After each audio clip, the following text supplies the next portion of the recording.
Bikash Gogoi doctor আহমেদাবাদৰ PJ কলেজত DM কৰি আছে।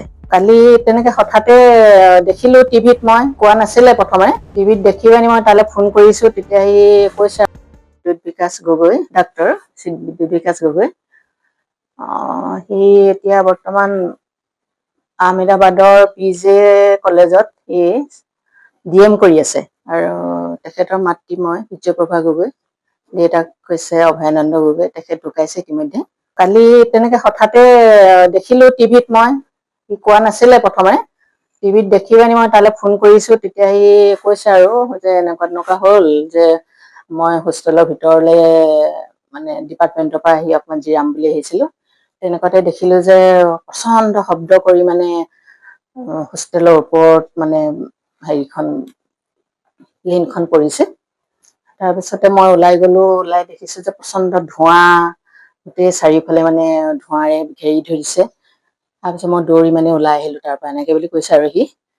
তাৰপৰা আহি আৰু মানে গম পোৱা নাই তেনেকে যে কি হৈছে ঘটনাটো, পিছতহে গম পাইছে। তেওঁ যেতিয়া ডিপাৰ্টমেণ্টলৈ আহিছে, অহাৰ পাছত গম পাইছে যে এখন প্লেন মানে তেওঁলোকৰ হোষ্টেলৰ ওপৰতে ক্ৰেছ হৈছে। মানে অতীৰ্থ তেনেকে হৈছে বুলি মোক সি কোৱা নাই কিন্তু এতিয়ালৈকে, কিন্তু MBBS-ৰ 6জনমান ছাত্ৰ ঢুকাইছে বুলি কৈছে আৰু, কাৰণ তাতে প্লেনখন পৰিছিলে বুলি কৈছে নহয়। সি DM কৰিবলৈ গৈছিলেতো অংকলজিষ্টত। এতিয়া 4 বছৰ আৰু 5 মাহ হলে 4 বছৰ পুৰা হ'ব, 3 বছৰ পুৰা হ'ব আৰু এবছৰ সি তাত খাটি দিব লাগিব। গতিকে 4 বছৰীয়া কোৰ্চ এটাৰ কাৰণে গৈছিলে আৰু সি। তাৰ যেতিয়া সি সুকলমে যেতিয়া আছে, মনটোতো ভাল লাগিবই নিশ্চয়, হয় নহয় বাৰু? কিন্তু বাকী বিলাকৰ কাৰণে বেয়াও লাগিছে। গোটেই ঘটনাটোতো আৰু দেখিছোৱে, টিভিটো দেখিছো বা অন্যটো দেখিছো, গতিকে বেয়াও লাগিছে।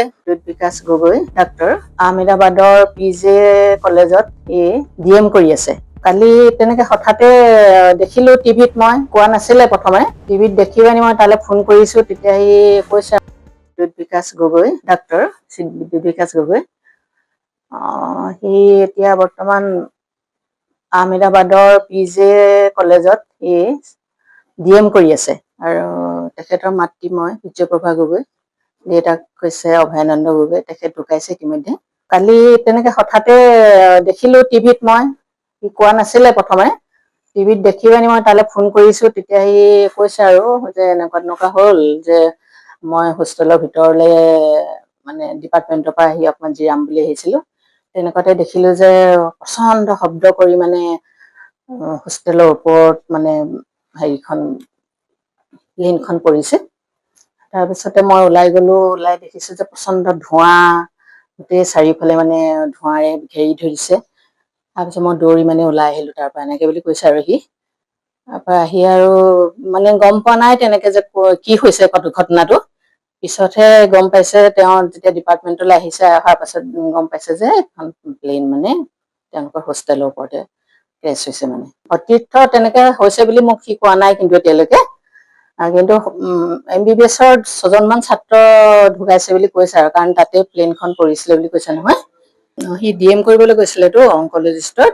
এতিয়া 4 বছৰ আৰু 5 মাহ হলে 4 বছৰ পুৰা হ'ব, 3 বছৰ পুৰা হ'ব আৰু এবছৰ সি তাত খাটি দিব লাগিব। গতিকে 4 বছৰীয়া কোৰ্চ এটাৰ কাৰণে গৈছিলে আৰু সি। তাৰ যেতিয়া সি সুকলমে যেতিয়া আছে, মনটোতো ভাল লাগিবই নিশ্চয়, হয় নহয় বাৰু? কিন্তু বাকী বিলাকৰ কাৰণে বেয়াও লাগিছে। গোটেই ঘটনাটোতো আৰু দেখিছোৱে, টিভিটো দেখিছো বা অন্যটো দেখিছো, গতিকে বেয়াও লাগিছে।